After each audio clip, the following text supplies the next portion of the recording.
Hey everybody, this is a quick video in case you have a Bose 450 home speaker and you need to do a hard reset to the factory default settings on it. Now you might want to do this for one of two reasons.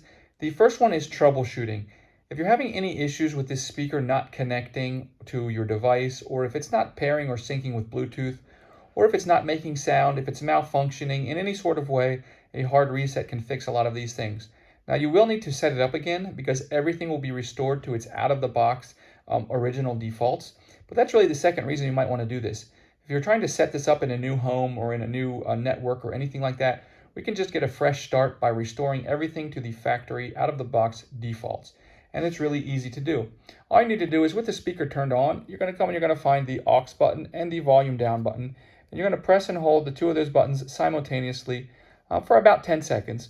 And basically you'll see the light bar, it'll go into the middle, it'll pulse, and then it will shut off, and basically the speaker has been turned off. If you wait a few seconds, then you can go ahead and power the speaker back up, and it will turn back on like a brand new speaker.